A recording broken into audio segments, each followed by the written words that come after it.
안녕하세요. 네, 역시 새롭게 선보이는 코너입니다. 현미경 검증 시간입니다. 네, 4주에 한 번씩 전문가 패널을 모시고 현미경 검증을 좀 해볼 건데 코너는 새로운데 출연자가 새롭지가 않네요. 네.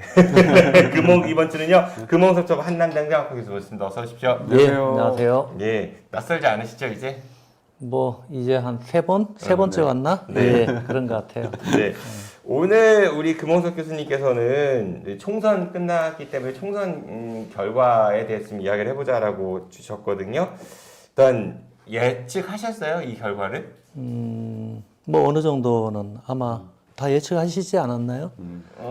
조마조마했어요. 대전 맞추는 게 좀 어려웠던 것 같고, 네. 저는 대전은 이번에도 한번 6대1 뭐 이 정도 예상을 했었는데 전석 이렇게 전부 야당이 석권할 거라고는 예상을 못했죠. 저는 했어요. 그런데 이런 놀라운 결과인 것 같아요. 근데 이게 뭐 민주당 등에서 범야권이 192석을 받았냐 아니면 또 여당인 국민의힘이 108석을 받았냐 몇 석 받았냐 이게 중요한 것보다는요. 선거 결과 잘 평가해야 되겠죠. 이를테면 정반합의 원리처럼 옳고 그름을 통해서 새로운 대안 이런 걸 마련하는 거잖아요. 제대로 된 평가, 진단이 있어야 제대로 된 결과를 만들어낼 수 있다 이런 생각이 들고요. 근데 실제 보면 지금 요즘 오히려 선거 때보다 또 선거 이전에 윤석열 정부 2년보다 최근에 몇몇 분들 만난 분들이 더 분노해요. 선거 결과가 이렇게 나왔는데 왜 제대로 된 반성이 없냐, 진단이 없냐. 국민들이 잘 모르는데잖아요. 우리 열심히 했는데 방향은 그러니까. 제대로 갔는데 네. 섬세하지 못했고 국민들이 잘 이해를 못하니까 더 이해시키려고 노력하겠다라고 대통령이 그 참 이해가 안 가. 여기 대국민 뭐 얘기도 아니고 그 국무회의에서 국무회의에서 그 참모들한테 얘기하는 게 국민에 대한 메시지는 아닌 거잖아요. 그래서 저는 문득 그런 생각이 들더라고요. 사과도 없었어. 그러다가 사과 없다 뭐라고 하니까 나중에 몇 시간 지나서 비공개해서 그 얘기하는 거예요.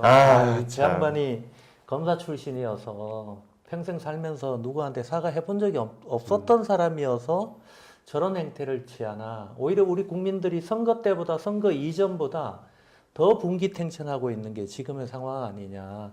이를테면 제가 어디 필리핀에 옛날에 놀러 갔더니 그 속담 중에 하나가 하고자 하는 사람은 방법을 찾고 하기 싫은 사람은 핑계부터 찾는다 이런 말이 있더라고요. 뭔가 국정 기조와 방향이 바뀌고 쇄신하고 혁신하려면 정말 제대로 된 진단이 있어야 제대로 된 방향 모색이 가능할 거 아니에요. 지금 윤석열 대통령 등 정부 여당이 하는 꼬라지를 보면 뭔가 변화하고 쇄신하고 혁신하려고 하는 최소한의 노력도 보이지 않는다는 점에서 정말 답답하다 이런 생각이 근데 듭니다. 저는 뭐 근데 놀랍지도 않았던 게 윤석열 대통령이 지금까지 보여왔던 굉장히 한결같은 모습을 이번에도 그대로 보여줬다. 앞으로 기대할 게 저 변호사님 저 말씀하시니까 윤석열 대통령이 그 검찰총장 될 때 제가 대전에 어떤 모 변호사님한테 그분이 여기 근무하셨다며요. 그래서 저분 정말 어떤 분이에요? 그랬더니 기대할 사람이 전혀 아니다 이렇게 얘기했던 그 상황이 지금 문득 생각이 나네요. 아니 그러니까요. 저는 사실 뭐 이렇게까지 말씀드리면 어떨지 모르겠으나 해요. 제가 봤던 대통령 중에 이 정도까지 불통 최악이죠. 최악의 수준을 뭐 외교, 뭐 행정, 뭐 다방면에서 이렇게까지 아니 최악인 경우는 본 적이 없어서 벌써 저는 그렇게 생각하지 않습니다. 저는 그렇게 생각하는데 이미 벌써 예를 들어서 우리 왜 가끔 언론에서 전직 대통령 열 몇 명을 대상으로 인기 투표하잖아요. 이명박이 항상 1등이었어요. 밑에서 1등. 그러면 이미 벌써 저는 윤석열 대통령이 거기에 1등을 차지했을 거다 이런 생각이 들어요. 그 사실 이게 지금 선거 구조가 우리나라 승자 독식이잖아요. 네. 그 저는 이번 개인적으로 그 총선 결과에서 제일 충격적이었던 게 부산 쪽이거든요. 득표율도 상당히 많이 올라갔는데 오히려 지금 21대보다 더 민주당이 적어요. 한 석밖에 못 얻었어요. 네, 부산은 국민의힘이 압승이거든요. 그 표 차이는 얼마 안 나. 근데 승자 독식 때문에 이런 거예요. 마찬가지로 전국적으로 보면은 야권이 이제 192석을 얻었지만은 표 차이를 보면 또 그렇게 많이 안 나거든. 그래서 저는 어디서 그 이유를 찾냐면 이번 전체 선거의 구도는 윤석열 정부 심판 확실하잖아요. 그러면 이거 두 개 빼고 나머지 두 가지 키워드, 야당이 압승한 키워드 두 가지 꼽으라 그러면 서울시와 김건희를 꼽고 싶거든요. 그러면 이 서울시와 김건희 김건희 여사를 꼭 붙여야 되는구나. 굿모닝 충청을 위해서. 이를테면 지난 문재인 정부 이후에 치러졌던 대통령 선거, 지방자치 선거에서 서울시와 경기도는 예전에는 같은 표심이 드러났는데 두 개가 분리됐잖아요. 서울시는 보수화되고 경기도는 여전히 야당이 좀 더 많이 의석을 찾는 그런 구도가 되는데 이번 선거 때는 완벽하게 서울시와 경기도 수도권 전체가 하나의 단일 입장을 보였던 거죠. 이 영향이 저는 충청권까지 미쳤다라고 저는 생각이 들고 모든 세상의 일은 작용과 반작용이 있는 것처럼 부산 같은 경우는 초창기에는 그런 어떤 윤석열 정부 심판에 대한 도도한 흐름이 좀 부산 지역 전 지역도 어느 정도 확산이 됐었다고 저는 봐요.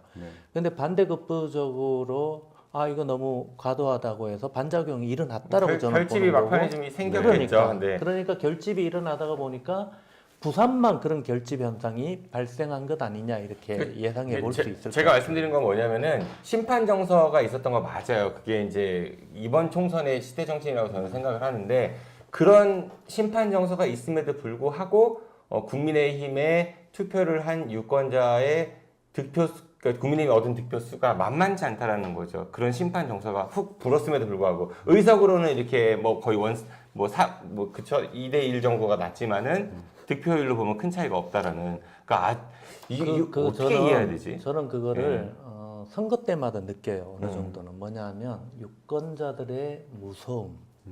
그러니까 우리 뭐 좋은 얘기로 그냥 집단지성 이렇게 얘기하는 거지만 가끔 선거 끝나고 나서 표를 개표해보고 나면 정말 놀라운 현상이 일어난다는 거죠. 저는 속으로 이번에 그 출구조사 나올 때, 야권 200석 이상 나왔으면 좋겠다. 정말 간절히 바랬거든요. 안 나와서 아쉽기는 했지만, 이 또한 우리 국민들, 유권자들이 결정해준 무서움이다. 이런 생각이 저는 들었거든요. 얼마나 절묘한 선택이에요. 꿈보다 해몽 아니에요? 물론 근데 이게 이런 현상이 이번만 일어났던 건 저는 아니라고 봐요. 그 소위 얘기해서 심판하는 거지만 잘못했을 때 심판하고 잘했을 때 지지표를 주는 거 아니에요. 이게 전체 유권자들 우리 5천만 우리 국민들이 던지는 표심 결과로 놓고 보면 저는 그런 무서움이 이번 선거에서도 발견이 됐다라고 저는 봐요. 그러니까 이게 개헌 저지선까지 민주당이 의석 확보를 범야권에서 못한 것은 반대로 얘기하면 지금 정부가 잘못했다는 심판도 있지만 그렇다고 니들이 잘한 건 아니니까 그러니까 이 정도까지만 그런 일단 것도 하고 있겠죠. 앞으로 보겠다라는 약간 우리 국민들의 엄중한 시선 같은 거라고 아니요, 그렇게 보는 게 저는 합리적이라고 봅니다. 대전 얘기해보죠. 그러면 대전 이제 지금 21대 국회도 7대 0인데 그렇죠. 뭐 이상민 의원이 나중에 이렇게 국민의힘으로 가고 또 박용순 의원이 새로운 미래로 가서 지금은 5대2가 됐지만은 그 22대 국회도 7대 0이 될 예정입니다. 그렇죠. 앞으로 대전은 그럼 어떻게 전망하세요? 저는 개인적으로 이번 선거에 있어서 이 자연스러운 과정이었는데 지역 정치 인물이 대거 교체되겠구나 이런 기대는 했었어요. 그러면서 또 한편으로 기왕에 대거 교체하고 하는 과정에 제대로 된 개혁적 인물이 공천되고 당선되었으면 좋겠다. 이런 바람을 가졌었죠. 그런 측면에서는 좀 아쉬움이 있어요. 아쉬움이 있다. 어느 지역구가 아쉽냐 이렇게 묻는 거에 대해서는 노 코멘트 하겠습니다. 아니 그걸 얘기해야죠. 그걸 얘기해야죠. 그거에 대해서는 노 코멘트 하겠습니다. 어쨌든 간에 이번 선거에서도 다선 의원들이 그래도 좀 가능성이 높은 거네요. 뭐 이를테면 지금 뭐 박병석, 황운하, 이상민 이 세 분은 황운하, 박병석은 자연스럽게 뭐 불출마했으니까 인물이 교체되는 거고요. 황운하 뭐 딴 데 가서 된 거니까. 대전에서 정치 활동 하겠대요. 이상민 의원도 탈당해서 딴 당으로 갈아탔기 때문에 저분도 어렵겠구나. 자연스럽게 뭐 사연하라 이렇게 되겠구나라는 생각이 들었어서 근데 어떻든 그 자리에 새로운 인물들이 들어오고 이렇게 했어야 되고 다른 수도권이나 다른 지역 보면 경선 과정을 통해서 저런 젊은 뭐 법조인이나 이런 분들이 대거 들어왔는데 대전은 그런 거 경쟁도 많아, 되지 정치 않았고 중에. 시도도 되지 않았고 뭐 이를테면 허태정 시장 같은 경우는 시도하다가 중간에 그만두고 이런 과정이 있었잖아요. 저는 그거 보면서 너무 안타깝더라고요. 우리 지역이 정말 인물이 없어서 저런 건지 또는 지역의 정치 영향이 이거밖에 안 돼서 그런 그러니까 건지. 허태정이 중간에 낙마해서 안타깝다는 게 아니라 허태정 전 시장이 등장할 수밖에 없는 이 지역의 인재풀이 안타깝다 이 얘기인 거죠? 그거 본인 생각이죠. 아니 좀 정확하게 얘기를 해주세요. 아 저는 네. 허태정 시장이 끝까지 도전했었어야 된다라고 도전했어야 저는 보는 됐다? 거죠. 거기다 그 외에도 젊은 정치 신인들이 더 이렇게 진입을 하는 그런 수단으로 경선 과정도 거쳐서 공천도 받고 선거 국면에서 당선도 되고 했었어야 자연스러운 인물 교체 말고 더 큰 어떤 인물들을 만드는 그런 어떤 선거 기회가 되지 않았을까 이런 생각이 드는데 그게 안 돼서 너무 안타깝다는 거예요. 그러니까 사실 새로운 인물이 썩 그렇게 많이 보이지는 못한 것 같아요. 그렇죠. 황정화 당선자만 좀 새로운 인물이고, 근데 그것도 이제 인재영이 해서 그렇죠. 공천 받아서 당선 케이스니까 저는 그래도 2명 정도 좀 기대하는 분이 있어요. 누구요? 첫 번째는 동구 장철민을 장철민 의원. 예. 개인적으로 몰라요. 그러니까 멀리서 안녕하세요 뭐 이 정도 했던 게 전부인데 네. 왜 그러냐면 장철민은 좋게 평가하시는 분들이 요새 아니 많아졌네. 좋게 평가한다는 게 아니라 전 지난번 선거 될 때도 나이가 일단 너무 젊잖아요.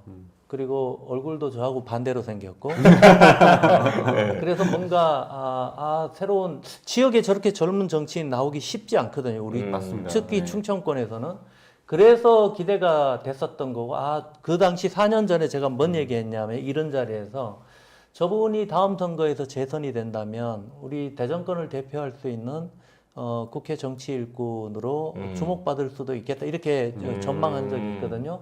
근데 지난번 4년 전에 될 때도 동구가 원래 대전에서 가장 보수적인 동네잖아요. 여기서 된 거예요. 이번에도 가장 보수적인 동네에서 상당한 표차로 된 거예요. 이거는 의미 있다 이런 생각이 들고 다만 장철민 의원께 부탁드리고 싶은 것은 정말 그 주류 속에 들어가서 주도적인 역할을 좀 하고 그걸 본인 스스로 증명해내야 된다 이런 생각이 들고요. 두 번째는 지역 속에 장철민이 있었으면 좋겠다. 지역에 여러 현안이 있을 때 또 아까 뭐 여기 조금 전에 환경단체도 나와 계셨지만 시민단체하고도 소통도 적극적으로 하시고 시대가 변하는 사회적 가치, 의제에 대해서도 관심 갖고 거기에도 적극적으로 따라가셨으면 좋겠다. 그걸 주도까지는 안 하셔도 네. 그렇게 된다면 대전을 대표하는 인물로 분명히 우뚝 설 수 있겠다 이런 생각이 들고요. 굉장한 호평이네요. 전 네. 두 번째로 주목하는 분은 박정현 후보. 개인적으로 뭐 선배이기 때문에 이런 걸 떠나서 박정현 당선자는 본인이 선배예요? 아니요 그쪽이 박정현 왜 이래? 네. 그분은 제가 발끈하시네. 한 30년 가까이 만나면서 네. 독특한 리더십을 갖고 있어요. 소통 능력, 공감 능력이 남보다 뛰어나. 여기서 말하는 공감 능력은 현재의 문제를 진단하고 대안을 제시하는 능력, 미래의 문제를 예측해서 대안을 준비하는 능력. 이 공감 능력이 뛰어나고요. 두 번째는 소통 능력이 탁월해요. 제가 주변에 그 어떤 정치인들보다 사람들 소통 잘해요. 지나가던 어떤 사람들하고 만나고 얘기해도 그분은 소통이 잘 돼요. 저는 그런 두 가지 측면에서 박정현 당선자도 우리가 앞으로 주목해 볼 수 있겠다 이런 생각이 듭니다. 누가 제일 걱정돼요? 걱정되는 사람 있나 보네? 있죠. 누구예요?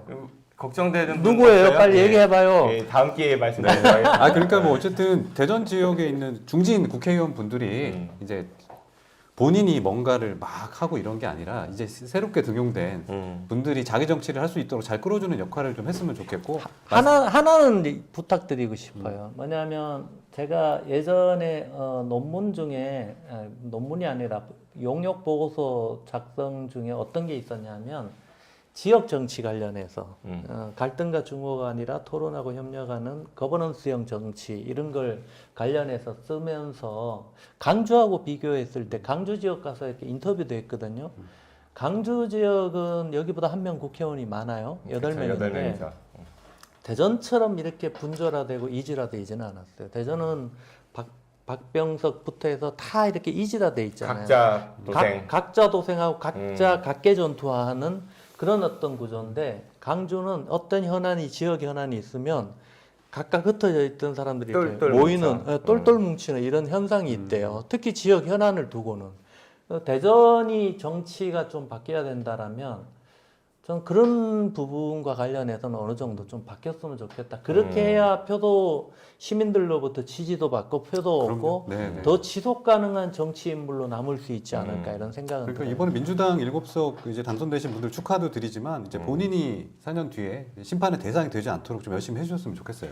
제가 아까 좀 전에 걱정되는 그 사람들은 어떤 사람들이냐면 실명은 거론하지 않겠습니다만은 2년 있다가 지방선거 있잖아요. 네. 분명히 대전시장 도전하겠다라고 나올 분들이 계실 것 같아요.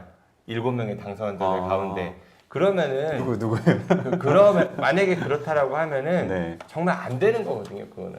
그러니까 그렇죠. 본인들이 국회의원이 우리 진행자님께서 국회의원을 아주 호구로 보는 거예요. 왜 호구로 저는 봐요? 절대 없을 거라고 봐요. 저는 절대 있을 거라고 봐요. 내기 한번 해요. 예, 그 단수가 아니에요. 지금 이거는 얘기하시는 이제 건가요? 우리 금호석 교수님하고 아니 우리 진행자님이 정치에 대해서는 불신이 많아. 저는 네. 정치 비판 많이 하지만 정치에 대해서는 정치랑 친하잖아요. 불신을 갖고 바라보지는 않아요. 정치인들하고 친하잖아요. 지역 아, 정치인들하고. 그건 별개의 문제예요. 정치에 대한 불신에 기반한 비판이 아니라 정치에 대한 존중, 신뢰를 기반한 비판인 거죠. 저는 정치에 대한 무작정 불신을 갖고 비판해. 무작정 불신이 아니라 현상을 보고 분석하는 겁니다. 네, 현상을 보고 그래서 그런 것은 좀 안 했으면 좋겠다. 예. 저 어쨌든 간에 민주당이 다 가져갔어요. 그럼 이제 우리 지역 뭐 어떻게 되는 거예요? 앞으로 이거 그치. 네. 지금 그 이장훈 시장은 국민의힘이고 앞으로 그렇죠? 더 아마 소통이 이를테면 잘 윤석열 되려나? 정부와 힘이 더 커지고 권한이 커진 국회와의 다툼처럼 우리 지역에도 그 이상의 갈등이 있을 수 있죠. 이를테면 직접 부딪힐 일은 별로 그거는 없잖아요. 근데. 직접 부딪힐 아니, 일은 대전시 없어요. 의회랑 이장훈 시장하고 부딪힐 일이 아니, 있을지 이건 몰라도 근데 그렇죠. 의회는 지금 국민의힘이 다 거의 독식을 했으니까 원래 지역 국회의원이 지역에 행사할 수 있는 권한은 없어요, 거의. 다만 오히려 이게 의회 입장에서 지역이 더 잘해야 예산도 더 많이 따고 이런 구조이기 때문에 그렇지만 소위 얘기해서 이장호 시장의 소위 우리 윤석열 대통령에 대한 국정과 운영과 관련된 기조와 방향 문제 제기 많이 하듯이 우리 지역 시민사회 뭐 당사자이고 저도 당사자가 되겠지만 이장호 시장의 시정 운영에 대한 기조와 방향에 대한 문제 제기도 많이 하잖아요. 네. 그런 것처럼 이장호 시장이 스스로 변화하고 혁신하지 않는다면 지역의 국회의원들하고 거버넌스적 협치 정치 그런 어떤 협력 정치 이런 거는 기대하기 어려울 거다라고 그렇죠. 저는 지금 21대, 개인적으로 봐요. 21대 네. 국회 상하고 비슷할 것이다. 비슷할 거다. 네. 오히려 더하면 더했지 덜하지는 않을 거다. 뭐 최근에 들은 얘기들 중에 여러 곳에서 들었는데 국민의힘 내에서도 지역의 유력 정치인들 간의 갈등과 증오가 바깥에 있는 야당 정치인들의 갈등 증오보다 더 크다는 그러니까, 얘기를 많이 들어서 개인적으로 지역이 잘 되려면 뭐 나라도 마찬가지지만은 보수 진보 양락계가 같이 잘 작동을 해야 하잖아요. 그러면요. 국민의힘에서 특히 국민의힘 대전시장이 좀 좋은 정치인들을 많이 좀 키워냈으면 좋겠어요. 이제는 그 좋은 정치인들 많이 발굴하셔가지고 보수 정치인들 잘 키워내서 좀 경쟁력 있는 인물들을 좀 내놓으면 좋겠다. 그래서 제가 아까 금홍석 같은 분 영입해가지고 그래서 제가 앞에서 싸울 때 싸우더라도 지역의 미래가치 뭐 대표적으로 지역의 미래가치 저는 대전의 먹거리와 관련해서 백년지 대계와 관련된 대덕 특구를 재창조하고 혁신하는 이런 과제들이 있잖아요. 이런 거는 저는 우리 7분의 정치인들이 적극적으로 밀어주고 땡겨주고 해서 협력하고 해야 된다고 봐요. 그렇게 했을 때 지역 정치가 아무리 갈등과 증오의 정치가 난무하더라도 그 속에서 뭔가 우리가 얻을 수 있는 22대 국회에서 얻을 수 있는 과제 거리들이 있을 거다라고 저는 본다는 거죠. 알겠습니다. 네, 시간 다 됐어요. 네, 국민의힘 대전시장 관계자 여러분, 네, 금홍석, 김우찬 괜찮은 인재들입니다. 네. 전혀 관심 없습니다. 네. 예, 개편하고 새롭게 포맷을 좀 잡아봤습니다. 고맙습니다. TCI 프라이데이즈 오늘 네, 방송 여기서 마칠 거고요. 다음 주에는 또 다른 그 시민 기자분 그리고 또 다른 현미경 검증일시 전문가분과 이야기 나누도록 하겠습니다. 교수님은 4주 뒤에 뵙겠습니다. 네. 네, 고맙습니다. 예, 네. 시청해주셔서 감사합니다. 지금까지 정진호 김우찬이었습니다. 고맙습니다.